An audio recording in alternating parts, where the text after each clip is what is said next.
మన తొలి వెలుగు ప్రేక్షకులు అందరికీ నమస్తే. ఇంకా ఈ వీడియోని అర్థం చేసుకునే ప్రయత్నం చేయి. అబద్ధం ఎక్కడ చెప్ప, ఉన్నది ఉన్నట్టు నిజాన్ని నిజంగా చెప్తా ఇనే ప్రయత్నం చేయి. ఏం చెప్తున్నారు ఇవాళ కొంతమంది బత్తాయిల బ్యాచ్ అంటే, సోకాల్ యూట్యూబర్స్ తొలి వెలుగు రఘు, తులసి చందు, కాళోజీ శ్రీనివాసు మీరంతా ఏడవున్నారు. ఖమ్మంలో 12 ఏళ్ళ బాలిక పైన అత్యాచారం జరిగితే మీ మొఖాలు ఏడవ పడతలేవా, ఎక్కడ పోయిరు అని కొంతమంది బత్తాయిలు పోస్టు రిలీజ్ చేసిరు. ఇంకేం పెట్టిరంటే, ఓహో ఖమ్మంలో జరిగిన బాధితురాలు పైన అత్యాచారం చేసినోడు గౌసు, వాడు ముస్లిం కదా, అందుకోసమని వాళ్ళకు సపోర్ట్ చేస్తున్నారు మీరు.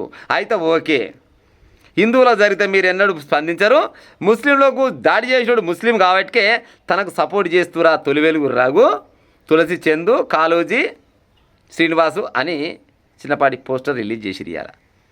నిజం మాట్లాడుకునే ప్రయత్నం చేస్తా. నిజంగా బత్తాయిలు ఇంకా వీళ్ళంతా అంధభక్తులు అంటే అంధభక్తులే కావచ్చు. ఎవడు నిన్నమన్నా ఈ ప్రచారం చేసింది వాళ్ళు కావచ్చు, మా సోషల్ మీడియాలో అలా చేయలే. నేను కదా నిన్న మొన్న చెప్పిన, దగ్గర 50,000 మంది పైన చూసిరు, 50K పైన పోయింది ఆ వీడియో. మరి అది అందులో చెప్పింది, మరి నేను మనిషిని కాకుండా వచ్చిన రఘు కూడా చెప్పిండు కదా, చెప్పిండా చెప్పలేదా? అంటే వీళ్ళకి ఎంతసేపటికి అవతలోని మీద గుండాలు ఎత్తేయాలి, అవతలోని మీద గుండాలు ఎత్తేయాలి, బదనాం చేయాలి, ఏమనంటే మతాల మధ్యలో సిచ్చి పెట్టాలి. బరాబర్గా చెప్పిన మళ్ళీ కూడా చెప్తున్నా తెలంగాణ రాష్ట్ర గవర్నమెంట్కు కానీ, లేకపోతే తెలంగాణ రాష్ట్రంలో ఉన్న ప్రతిపక్షాలు అయితే ఏంది, బీజేపీ అయితే ఏంది, ఎవరైనా కావచ్చు, ఖమ్మంలో జరిగిన బాలిక పైన అత్యాచారం చేసినోని బరాబర్గా నడి రోడ్డు మీద ఉరిదీయాలి. ఉరిదీసినోని వీడియో తీసి బరాబర్గా టీవీ సీరియళ్ళల్లో ఆ సబ్బులది షాంపులది ఆడొస్తుంది కదా, అక్కడ వీళ్ళు ఆడేయాలని చెప్పింది నేనే. చెయ్యిరా పని చెయ్యి. ఎందుకు ఆ ముస్లింలు ఏమన్నా మా మేనమామలా? తప్పు ఎవడు చేసినా బరాబర్గా చెప్తాం. లేదు ఇప్పుడు ఈ అంధభక్తులు కానీ, ఈ బత్తాయిలు కానీ, వీళ్ళేమన్నా బీజేపీ పార్టీ వాళ్ళు కానీ, బీజేపీ పార్టీ రాష్ట్ర అధ్యక్షుడు ఏమన్నా ప్రెస్ మీట్ పెట్టిండా, ఆర్ఎస్ఎస్ వాళ్ళు ఏమన్నా ప్రెస్ మీట్ పెట్టిరా? అడగాలి కదా. మీరు అడిగి యువతోడు అడగకుంటే, అరే మీరు మనసులో 60 ఎందుకు అడతలేరు అంటే, కొన్ని వర్గాల మీద అన్యాయం జరిగితే అడతారు కానీ కొన్ని వర్గాల మీద అన్యాయం జరిగితే అడగరా అని బరాబర్గా అడుగురు, నష్టం లేదు. మీరు చూసేది తక్కువ, చేసేది ఎక్కువ. పాడై చూడాలి తప్పేంది అబద్ధమేంది, అందులో నిజమేంది అబద్ధమేంది అనేది గ్రహించినాక తర్వాత ఓని మీద గుండాలు ఎత్తేసినా నడుస్తుంది. నిన్న మేము కాదు చూపించింది, మా తొలి వెలుగు ఛానల్లో చూపించింది మేము కాదు. ఆ అమ్మాయి హాస్పిటల్ ఉంటే హాస్పిటల్కు మా లోగోని తీసుకొని పోయి మరి ఆడ ఎంక్వైరీ చేసుకొని వచ్చినాం. మేము చేయలేదా? మీరు చేసిరా చెప్పురు. మరి ఈ అంధభక్తులు ఈ బత్తాయిలు అంటే పోయి వీళ్ళు పోయి వాళ్ళని చేసి వచ్చిరాడా? ఏమైనా మతాల మధ్యలో పంచాయి పెట్టాలని తప్పితే ఇంకేం ఉండదు.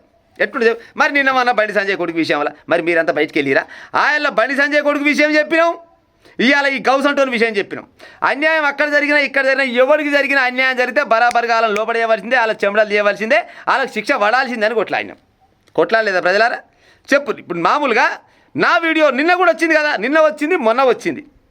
బరాబర్గా ఆ గౌస్ అంటోనికి పాపం ఆ మైనర్ బాలిక పైన అత్యాచారం చేసి అంత పెద్ద పైన బిల్డింగ్ పై తీసుకుపోయి నెట్టేస్తే ఆమె మెడ ఇరిగింది, చేయిలు ఇరిగినాయి, కాళ్ళు ఇరిగినాయి, నడుము ఇరిగింది, ప్రాణాపాయ స్థితిలో ఉన్నది, బతకడం కూడా చాలా కష్టం. ఇటువంటి కుక్కలని, పిచ్చి కుక్కలని నడి రోడ్డు మీద కాల్చి పడేయాలి. సజ్జనార్ సార్ మీరు తుపాకి పట్టుకొని పోరని చెప్పింది కూడా నేనే. చెప్పినా చెప్పలేదా? గై చూడరు వీళ్ళు, గసోని చూడరు. కానీ ఊగానే ఓ కంప్యూటర్ ముందర కూర్చోవాలి, ఆడంగా ఈడంగా అది క్రియేట్ చేయాలి, ఈడ దిక్కు తొలి వెలుగు రగ్గు పెట్టాలి, ఆడ తులసి చెంద పెట్టాలి, ఆడ కాళోజీ పెట్టాలి, ఈ కిందంగా వీడు రాకేష్ది పెట్టాలి, ఇంకోళ్ళది పెట్టాలి. ఇక పెట్టి ఇలాంతా ఎక్కడ పోతారు? వాళ్ళ ఛానల్ చెక్ చేసుకోరు మీరు. ఇప్పుడు మీరు అన్నారు కదా, తులసి చంద అయినా కావచ్చు, వీలైనా కావచ్చు, అలానే చెవులైనా కావచ్చు, బరాబర్గా వాళ్ళ ఛానల్ చెక్ చేసి ఎవరి ఛానల్లో ఆ వీడియోలు లేవో మీరు పలానా విషయం పైన ఎందుకు స్పందిస్తలేరని ట్యాగ్ చేసి పెట్టుర్రి. చలో మా ఛానల్ మేము ఓపెన్గా చెప్తున్నాం, మా ఛానల్లో ఈ గౌస్ అనే విషయం పైన స్పందించలేదంటే ఇదే వీడియో పూర్వకంగా ముక్కు నేలకు రాస్తా, ఈ గుడిసెల్ని మొత్తం వేడికాడు కొట్టుకపోయిన దాకా రాస్తా. దమ్ముందా ఎవరికన్నా రారి? అంటే వీళ్ళు ఎంతసేపటికి కులాల మధ్యలో మతాల మధ్యలో పంచాయలు పెట్టాలి, పబ్బం కట్టుకోవాలని ఆలోచనే. అవునా బత్తాయిలు అనకూడదు, నేను దాదాపు ఎన్నడం లేక ఇట్లా. కానీ మీరు ఇవాళ బరాబర్గా తొలి వెలుగు ఛానల్లో ఇప్పటిదాకా మన తొలి వెలుగు ఛానల్లో చూపించలేదంటే ఎందుకు చూపించలేదు? మేము చూపించినాం, బరాబర్గా చూపించినాం, అడుగుతాం. ఇప్పుడే కాదు ఎప్పుడైనా ఇటువంటి అన్యాయాలు జరగొద్దని కోరుకుంటాం. జరిగితే మాత్రం బరాబర్గా స్పందించడం వల్ల మేము ఏక నెంబర్ ఉంటాం. అవునా కాదా? మీరు చూసిన వాళ్ళని ఉంటే, నిన్న మన మా వీడియోలు చూసిన వాళ్ళు ఉంటే కామెంట్ పెట్టే ఉపాయం చేయరు. అంతేగాని ఊరికనే నోటికి ఏది వస్తే అది మాట్లాడి చక్కదానంగా ఉండేవాళ్ళ మధ్యలో సిచ్చులు పెట్టి ఇటువంటి ఉపాయం చేస్తే అది ఎన్నడుకున్నా కానీ పాపం అది విన్నారా. ఆ అమ్మాయి ఎవరైనా కావచ్చు, అది ముస్లిమా, హిందువా, లేకపోతే క్రైస్తవులా, బౌద్ధులా, ఎవరైనా కావచ్చు. అమ్మాయి పైన అత్యాచారం జరిగినా, అన్యాయం జరిగినా, అమ్మాయినే కాదు ఎవరిపైన ఇట్లాంటి ఇబ్బందులు జరిగినా కానీ ఫస్ట్ స్పందించేది మా ఛానల్లోనే. మీరు కూడా ఛానల్ పెట్టుకొని నిమ్మలంగా పెట్టుకొని మీరు కూడా ఇటువంటి వాటిపైన స్పందిస్తూ మీకు కూడా కొంతమంది కామెంట్ కిందకి పెడతారు కదా, ఆ చదువుకుంటప్పుడు మీకు కూడా అర్థమవుతుంది. అంతేగాని సగం చూసి సగం చేయకుండా ఈ వచ్చిరాని చేతులు అందుకోసమని అంటారు కదా. చదువుకునేది ఏదో పుల్లుగా చదువుకోవాలి, లేకపోతే మొత్తమే చదువుకోకూడదు. నా లేక మొత్తం చదువుకోకుండా నష్టం లేదు. కానీ అటు ఇటు కాకుండా మధ్యలో చదువు చదివితే గిసోని ముచ్చట్లే వస్తాయి. మా అమ్మ కానీ జర కళ్ళు తెరిచి చెక్ చేసుకోరు, మా ఛానల్ చెక్ చేసుకొని ఈ ఏది ఖమ్మంలో జరిగిన గౌస్ అనే వ్యక్తి ఆ లుచ్చగాని మీద వీడియో లేకుంటే బరాబర్గా ఇదే గుడిసెలా ముక్కు నేలకు రాసి వీడియో తీసి మళ్ళీ పోస్ట్ చేస్తాను నేను.